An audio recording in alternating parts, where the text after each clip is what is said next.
Hi everyone, this is Sally with Disabled Advantage Dog Training. This is the first video in my new series or playlist for dog training and chronic illness life. This video is going to focus on waiting at doors and why it matters for keeping you safe with your chronic illness, as well as why it matters for the safety and well-being of your dog. I've broken this into 4 key points, and I'm going to go over each one step by step. So this will also be mirrored in a companion blog post that I'm going to write about this as well. And in the blog post, I'll also include extra videos of what this actually looks like. Again, this is not an instructional video on how to teach waiting at doors, although I do have videos for how to wait at doors. This is something that I include in most of my packages, even starting with young puppies. With young puppies, we do it really, really short duration because puppies can't really handle longer duration. But we build it up over time, and eventually your dog will be able to wait at an open door for any amount of time until you ask them to leave and go through the door. Waiting at doors is a really basic dog training skill. Most dog trainers include it in their programs, and it's for a lot of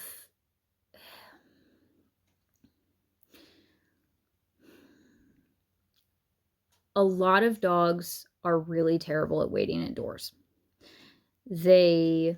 And maybe this sounds familiar to you. Do you know or have a dog who rushes out of doors? So as soon as you open the door, that dog is gone. Or you think everything's fine. You've got the door open, you're talking to someone, or you're looking outside briefly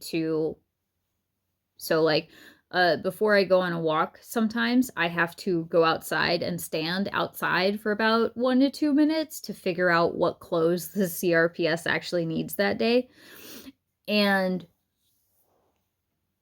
if you do the same thing, or if you ever need to poke your head outside, but then suddenly you have a dog who sees that gap in between your leg and the threshold, and to you, there's not a hole there, but to your dog, that is a giant flashing neon sign of freedom, bye. And the dog shoots past you. Maybe you get knocked off balance, but the dog doesn't care. They're gone. They saw a rabbit, they saw a squirrel, they saw the mailman, they just saw outside, they're gone.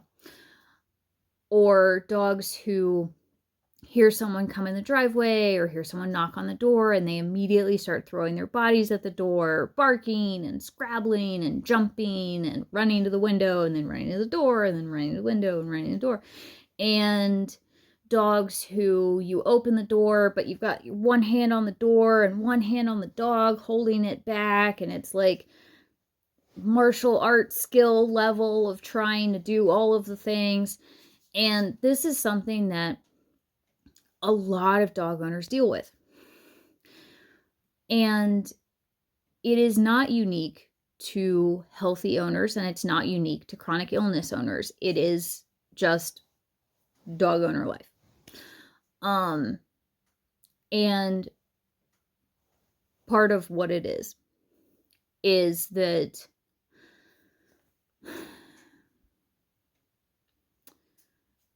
there is not a ton of emphasis put into, here's a dog, but you need to train it.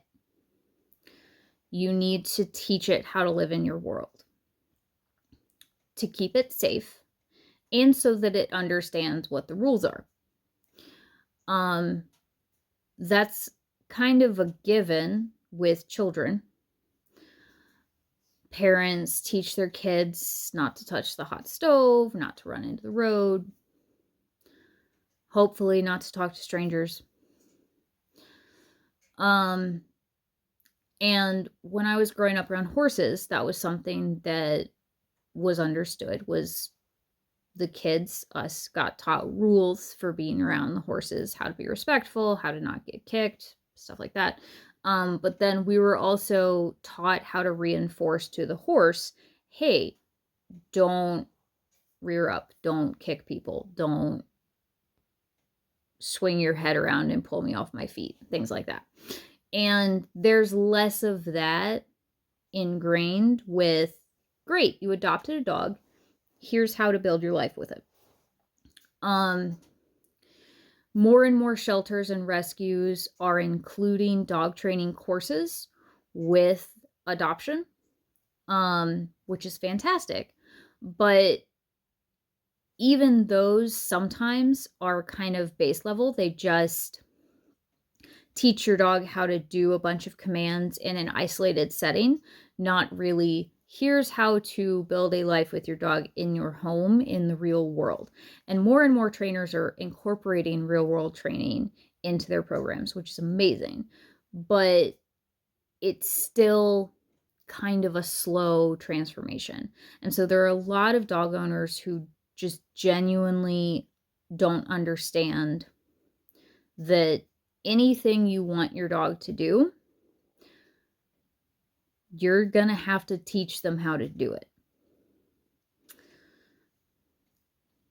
They are not toys. Even the toy breeds are not toys.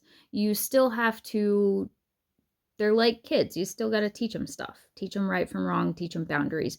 And waiting at doors is one of those things that we got to teach them. Dogs, when dogs are developing with their litter mates, they start learning from day one. But the stuff that they're learning are interpersonal skills and rules of play and manners from mom and dad. Most kennel areas where puppies are being raised, the door is super high so the puppies literally cannot escape, but mom and dad can.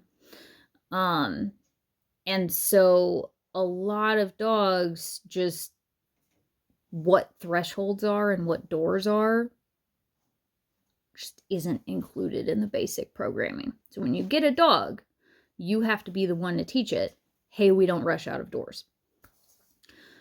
But why does that matter? The first thing I want to cover that I feel is one of the biggest risks to people with chronic illness is, and this is, okay, so chronic illness and disability is a huge expanse. It's a huge spectrum. Okay. So a lot of these are going to focus more heavily on the squirrely ones, like CRPS and EDS and POTS and fibromyalgia and MS and other things that impact pain and balance and mobility.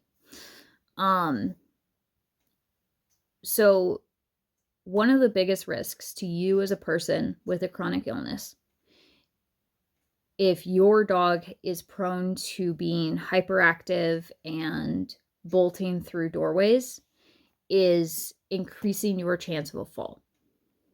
So a reason to teach your dog to wait at doorways is fall prevention. Think about it. If you have pain in your legs, if you have a condition where sometimes your brain just forgets where your legs are, or problems with dizziness and balance, or weak muscles, or the inability to develop muscle tone, you're already a fall risk. There are days where I have fallen because my brain just forgot where I had legs and went, nope, legs deleted, down. We have days where if it's windy, we fall over. If you get a sudden bolt of pain down your legs, you fall over. So you're already a fall risk. A doorway is a really bad place to fall down.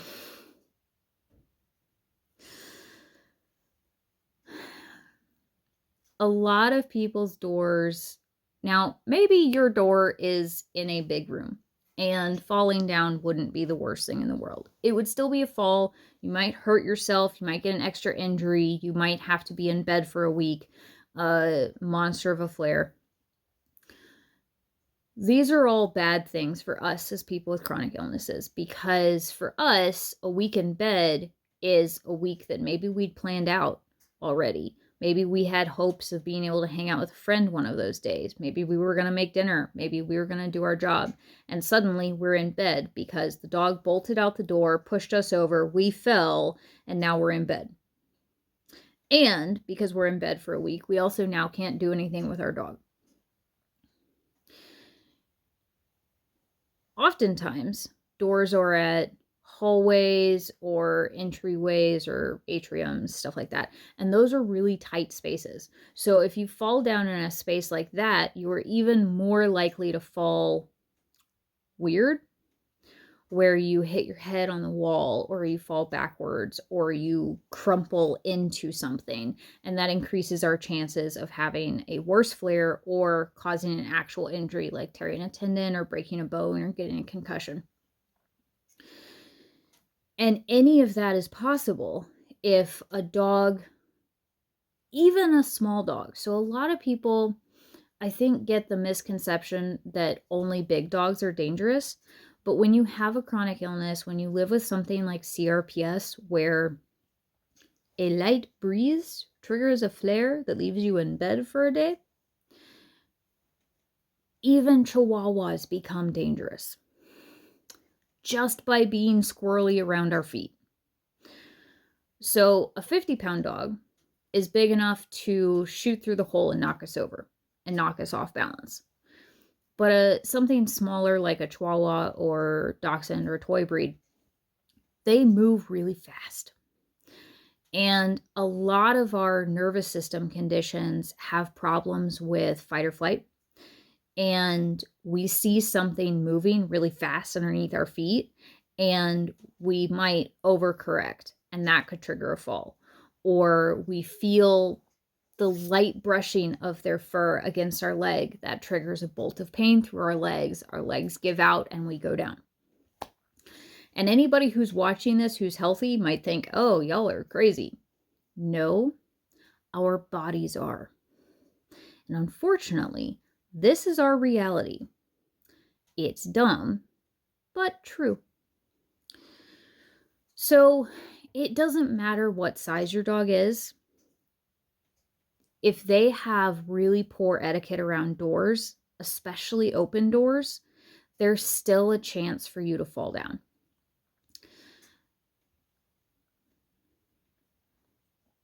I've even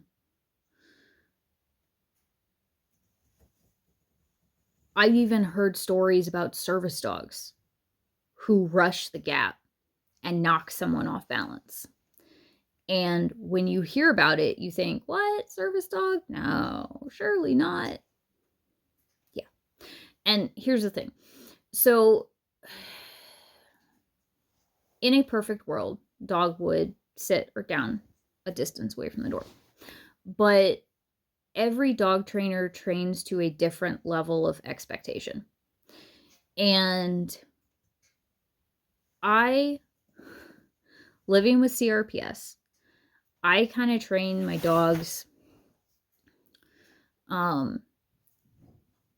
with the same level of respect and the same level of have your crazy party over there that I was raised to do with horses.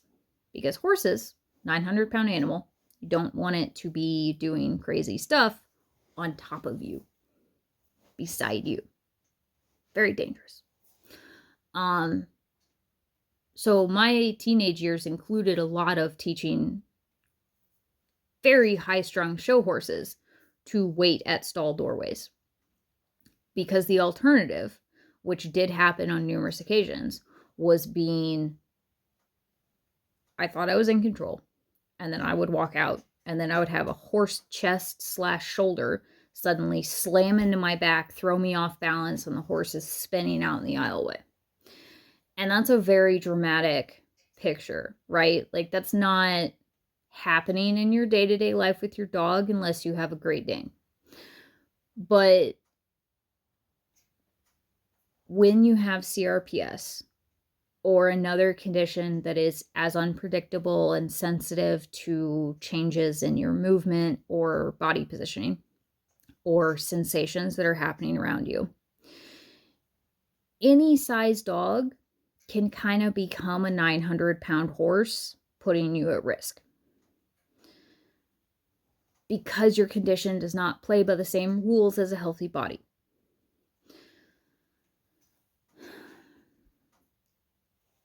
But a lot of dog trainers do not think that way. It does not occur to them. And it is through no fault of theirs. Their brains have not been rewired to follow a rule book written by weird conditions like CRPS. Mine has. I have seen dog trainers teach waiting at the door. Dog waits, you open the door, and then the person stands slightly off to the side of the door, but still sort of in the door.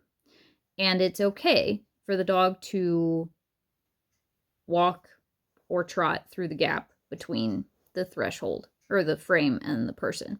And it's okay if the dog touches the person as they run out because they waited for a cue to leave. And that is perfectly acceptable for some dog trainers, and that's perfectly acceptable for healthy owners. But that's still a problem if you have CRPS or another condition that causes balance issues, because that dog hitting you gonna trigger a flare, might push you over. The wind that the dog creates as they whoosh past you might trigger a flare, might cause you to fall down. And even if you don't fall down inside the doorway, outside the doorway, if you were to fall down across the doorway or in a doorway frame, you're gonna fall weird. There's a chance your dog might stop. There's a chance your dog might stop. There's also a chance your dog might not stop and just run over you, or jump over you and not clear you all the way and knock you with a leg or kick you in the face. And I am not over exaggerating. These are all possible scenarios based on my entire experience training, which is a long time, and mistakes that I have lived through with my own dogs, learning and watching what other teams do with their dogs and watching where the different bars are of expectation, even with service dogs. And there is no one golden, perfect service dog. So a lot of the behaviors that are allowed for some teams when a service dog is off duty, like being allowed to jump on you, snuggle on you, crawl on your lap without invitation, being super happy and super hyper, those are all perfectly fine for that team. That team doesn't need a dog who's super polite all the time. But when you have CRPS, you do. Because if you don't, you can have a dog that's like that. Totally fine. That's your call. But more than likely that dog is causing flares. And if that happens to you in a doorway, it's a fall risk. The next point is, let's say your dog isn't bolting through the door, but you have gotten to a point where you know it's going to happen. So you know as soon as you open that door, they're going to try to make a run for it. And so it's become your habit to grab their collar, grab their harness, try and hold them back. Maybe they don't have any gear on. And so if you teach your dog to wait at doorways and teach them to wait where you need them to wait and wait for whatever duration you want them to wait, my recommendation, if you have a condition like CRPS or a balance condition, is to have your dog sit a few feet back behind the door, or sit beside you. Austin, out. While you open the door, wait for a cue to leave, and then either you go first or your dog goes first, not let's go at the same time. The only time I encourage clients to go through at the same time is if the dog is on leash and you're going for a walk, or your dog is extremely well trained and has passed all of these steps. So what I teach is that if a person is even partially in the doorway, the dog cannot go through. So I teach people to be off to the side so that the spatial pressure is removed and the dog understands I can come through. But it's still also, I need to come through at a walk, not a run. But teaching your dog to wait at doors is also, in addition to fall prevention, it's simple pain and fatigue prevention. If you're holding your dog back, even if they're small, so toy breeds are about 5 pounds, right? But most of us with CRPS and chronic illnesses, not all of us, okay, I want to be really clear, but a lot of us, if we're able to exercise, we're exercising with like 1 or 2 pound weights, because that's genuinely hard for our bodies. That's a workout for us. And so even trying to hold back a 5 pound dog, when a 5 pound dog is leaning into a collar or leaning into a harness, they're no longer just a 5 pound dog. They're a little bit heavier than a 5 pound dog because they're exerting force against you. I was not good at physics, so I cannot tell you the exact numbers, but they stop becoming just a 5 pound dog. So no matter what size dog you have, by trying to hold your dog back, you're going to be exhausting your limb. You're draining it of energy, you're draining it of resources. If you have muscle spasms, you're probably going to get spasms afterwards or tremors. And if you have a pain condition, you're probably going to get pain. If you do have a toy breed or anything shorter than where it's easy to bend over and reach the dog, you might be trying to block it with your legs. That is a lot of you standing on one leg, using the other leg to kind of fish around and block your dog, or you bouncing back and forth rapidly trying to prevent your dog from finding the hole and escaping. And as someone who has tried to do a similar maneuver to keep toy breeds away from my working service dog in public, it's exhausting. They move so fast. There's nothing to grab a hold of. And by the time our brain and our neurons fire to grab something, it's gone. It's changed position. So it's exhausting. And if you do have a dog who's 40, 50, 90, 100 pounds, it becomes even more exhausting. Because by that point, we're definitely going past what is our normal level of safe weights to be working with. If your dog is hyper excited about doorways to the point where, whether it's an open doorway and they're just excited about going outside, they're excited about going on a walk, or there's somebody actually at your door, they might be barking, howling, whining, etc. And for a lot of us who have nervous system disorders, barking, howling, and whining can happen at a certain frequency that's bad for our nervous system. And I've worked with clients who black out, who get super dizzy, who get nauseous, who immediately start throwing up when their dogs make noise. And for myself, hearing dogs barking triggers dizziness, nausea, vertigo.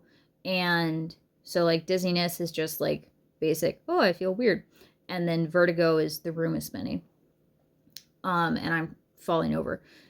And the first night we had Austin, he barked in the house out of frustration. And he doesn't even have a high-pitched bark. He's an 85-pound dog. He has a deep bark, but it surprised my nervous system, and I blacked out. And I only blacked out for about 2 or 3 seconds, but it was enough to black out, get vertigo, and start to fall. The only reason I didn't go down was because the sudden symptom flare-up caused me to walk backwards, and I bumped into my training table and just kind of sat down and collapsed on it. And then because it was his first night and we were training starts the day you come home, I had to keep going. But all of those noises, people don't realize, and we didn't even realize until we lived with it and it started happening to me. Like pet stores are really hard for me to be in. Dog shelters are really hard for me to be in because just the basic sound that dogs make can trigger my system to overload and shut down. And so if you're dealing with a dog and you have a nervous system disorder or a sensory processing disorder, and you have a dog that you're trying to hold back and they're moving a lot and they're jumping a lot and now they're barking, howling, and whining, your nervous system is being pushed and flooded to the maximum. It is very difficult to work through all of that and also open a door and have a conversation. Or then go on a walk and not feel like somebody melted your brain. The other part of this is, let's say your dog has developed a pattern of bolting doors, jumping at doors, barking, howling, etc. So your brain, part of how our brains change with these nervous system disorders is that we do notice patterns on occasion. And the patterns that we notice, a lot of times we don't notice them in the dog because, you know, we love our dog and we don't want to believe that they're hurting us. And a lot of times when the dog causes a flare, there's a lot of other things happening, and so it can be hard to pinpoint that your dog helped contribute to this problem. But what you might start to realize instead is doors make the dog go crazy, and that the thought of dealing with that causes stress, and so you get stressed out thinking about doors, or you get stressed out immediately every time the doorbell rings, or you hear someone knock, or you see someone in the driveway, or you know you have to go on a walk with your dog, or you know you have to go somewhere with your dog. And so you start getting stressed out, and that stress turns into pain signals before the dog has even done anything. And so now you're stressed out, you're worked up, and that is going to transfer to your dog, who's going to get more stressed and more worked up and more excited, and everybody's just going to suck together. Gonna make it worse. And so you start to develop flare fear over doors, going out with your dog, people coming over, people coming in the driveway, etc. And your brain may not let you make the connection of the reason I feel this way and the reason I get pain flares is because of my dog's behavior, and I can fix it. So your brain might let you make the connection of, I hate doors because my dog is absolute bonkers. But you may not know how to fix it. And you may not know that you can fix it. And you may not know, I mean, think about it. Okay, I can't say every because it's an absolute, but most dog movies, dog TV shows that have dogs in them, it's very widely scattered throughout media that dogs are just supposed to be dogs. They're supposed to be crazy. They're supposed to be unruly. They're supposed to run through doors and bark at people and eat the mailman and all this crap.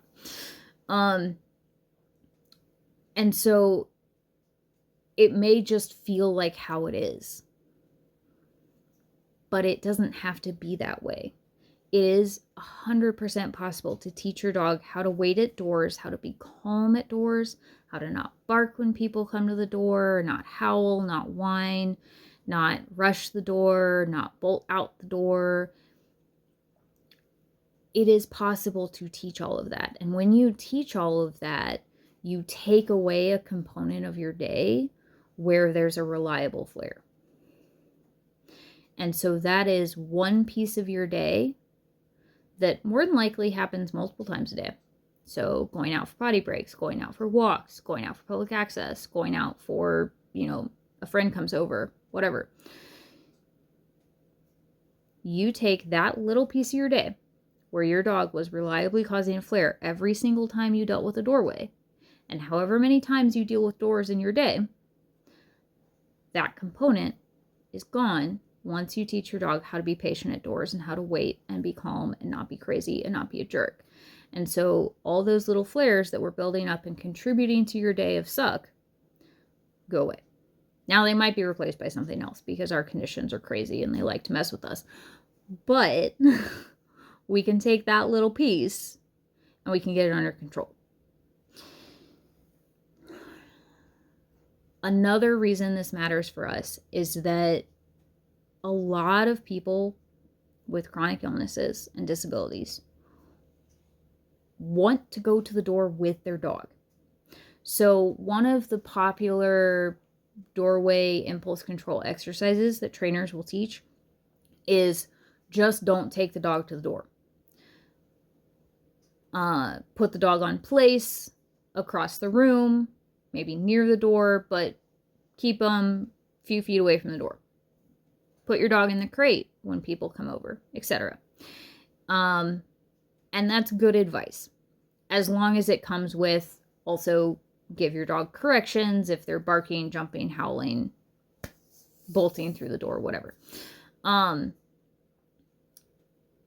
That's good advice. That's good training. However, if you're training a service dog for balance and mobility support, your dog is one day going to need to be able to come to every door with you because they need to maybe open the door for you, close the door for you, or potentially brace at doorways. So if you're receiving a package, you might need to brace on your dog or use a counterbalance strap to help you maintain your balance while you're talking to a delivery person or letting a friend in. And the dog needs to help with doors to prevent pain flares from opening the door or fatigue flares from opening the door. And so Austin has to come to the door with me because I need him to open doors, close doors, sometimes brace. If it's super windy, I hold on to his harness so I don't fall over. And he does counterbalance if I'm having a really bad leg day. And then if we're getting a package, he brings it into the house for me. And so he has to be at those doorways. But when we brought him home, he was really over exuberant. He had to be taught, hey, I need you to be chill at doorways. I need you to not rush through doorways. I need you to wait for my cue to go through a doorway. And all of that early learning helped him learn how to tug with calmness and with control, how to get packages with control. And, if you've watched any of his videos, you know that control for him looks like barely contained happiness. There is still some low howling, growling, warbly noises. And sometimes he gets super happy and he gets a correction, a reminder to calm down. But it all started with teaching him to wait at doorways. But it's not realistic for me to always just ask Austin to go to place when I open the door. I need his assistance. I'm disabled. He's a service dog. He has to be able to come to doorways with me. But even if you don't need your dog tasking at doorways, or you're not disabled and you have a pet dog, but you do have a chronic illness, a lot of us tend to feel more vulnerable because we know our bodies are weaker. And there is something to be said about opening a door and having a dog by your side.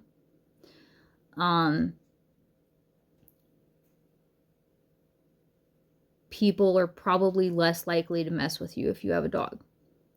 Not a given, because there are a lot of people who have been attacked or accosted or harassed, even with a dog beside them. And sometimes people go after the dog directly. So it's not a sure thing.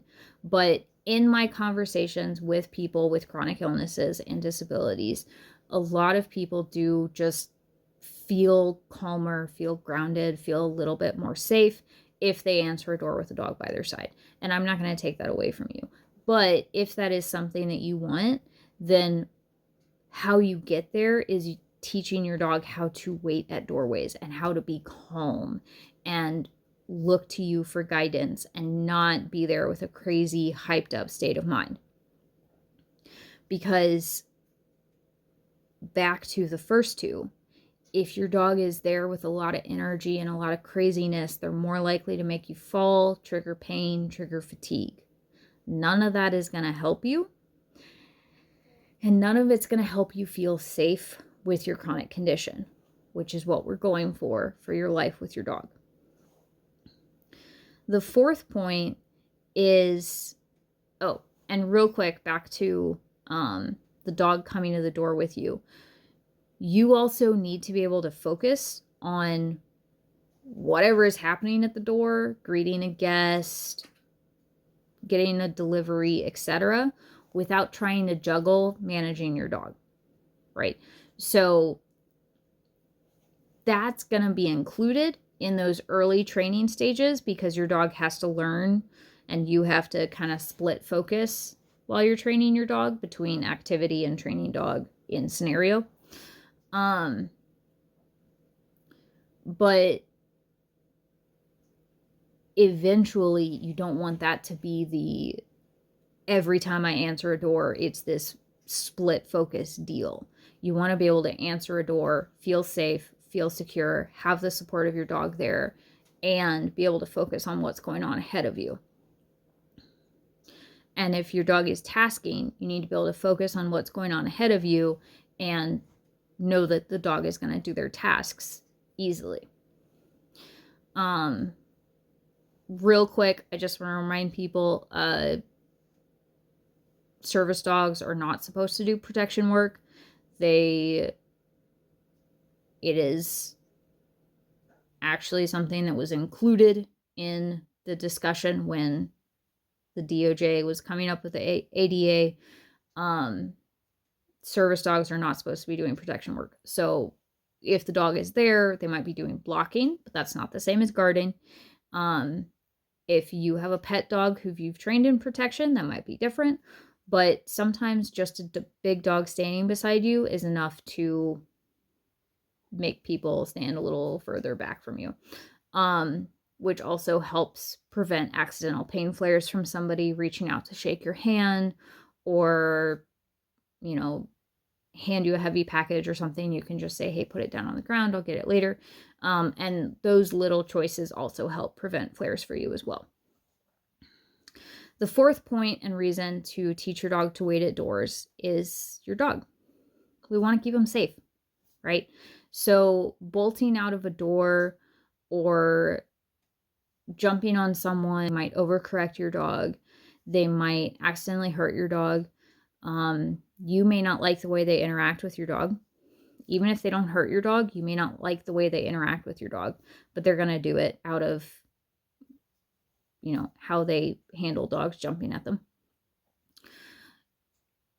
If your dog runs out of the door and interacts with another dog, a dog fight could ensue. They could get hit by a car. They could run away and you might not find them. Or you might find them, but months or weeks later. And so you're going through the heartbreak and the loss of wondering where your dog is and if they're safe. And so we want to keep our dogs safe by teaching them to wait at doorways, teaching them that impulse control of what to do on the inside of the door, what to do once you get out the door, and how to go through the door, and when it's okay to go through the door. So all of those are components for teaching a dog to wait at doorways. And it comes from a place of love. We want to keep our dogs safe. We love them. We cherish them. We also recognize the value of our dog, whether they're a pet dog and they bring us support and they help us feel less alone on our bad days, or they're a service dog and we've put thousands of hours into training them, or thousands of dollars, depending on how you went about training them. You have a dog who's worth a lot. And trust me, when you go from having a service dog to not having a service dog, it's like being pushed off a cliff as far as management for your disability. The world feels terrifying and dark and much scarier and much less possible. And in my situation, it was because my dog retired and I was in between dogs, not because he had suddenly died because he got hit by a car because I didn't teach him to wait at doors, not because he got out and got stolen or was lost. So when you teach your dog something as simple as waiting at a door, you're keeping them safe. You're respecting the value of the training and the money that has gone into your service dog or your pet dog's training, but especially your service dog's training.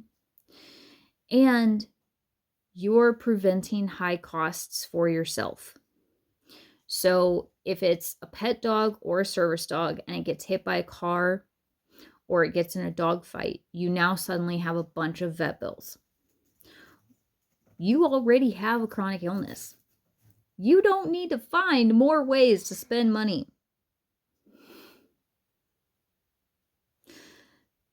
Paying a dog trainer is a good use of money to help prevent your dog getting hit by a car.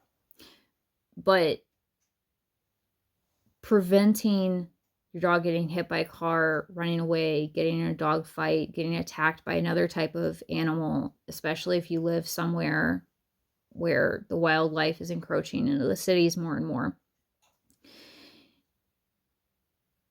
If you prevent that cost, you prevent that money drain on your already strained budgetary life, while also keeping your dog safe. You could save thousands of dollars in vet bills by teaching your dog to wait and not rush out of doors. And that goes for both doors. So I've worked with clients before who they worked really, really well with one door. And then I happened to mention the back door or the porch door or the backyard gate. And they go, oh yeah, no, that's still a mess. Was I supposed to be working on that? So yes, it means teaching to wait at the garage door, teaching to wait at your front door, your back door, your porch door, your side door, your friends' houses' doors, your parents' houses' doors, any doors. So the only doors I don't recommend teaching your dog to wait at are dangerous ones. So the automatic doors, just go through politely on leash, but don't stop, sit, wait, the whole thing, because the door might close on your dog. We don't want to do that. But in general, doors that we operate under our own power and doors that are at home that lead to the outside. Doorway manners. It'll prevent falls. It'll prevent pain and fatigue flares. It'll give you the support you need at doorways. And it'll help keep your dog safe and save you money in the long run. And even doing it with indoor doors helps you give a little bit more management to your dog's life. If there's a particular room you don't want your dog going in, you practice doorway manners there, and it helps teach your dog, we just never go in this room. So waiting at doors is a really basic dog manner skill set. A lot of trainers teach it. A lot of trainers each have their own special way of teaching it, their own protocol, their own expectation level, and their own advice for owners. When I work with you, we're going to focus on how you need to approach doors now and how you would like to be able to approach doors in the future. And so we're going to build up to your future goal. And we're going to focus on the dog, but we're also going to focus on you, keeping you safe, what you need in the moment, and what you know are your flares, so that we can help teach your dog not to do those things to you so that those flares don't happen. And you'll still have flares in other areas of your life. There will still be the unexpected things. Your dog will still make mistakes. And there's the whole training process, which is gonna be hard and is gonna trigger flares. But on the other side of it is one less flare in your day, all from simply asking your dog to be more respectful around doorways, and especially you around doorways, but doorways in general. Even if you're not around, being able to leave a door open, you pop back inside real quick to get something, and you come back, and your dog's still waiting for you on the correct side of the doorway because you've done such a good job training them. That is possible. Thank you for watching this first video about the importance of waiting at doorways in dog training for people living with chronic illnesses. Again, my name is Sally with Disabled Advantage Dog Training. If you're interested in booking a session with me, you can use the link in the description below.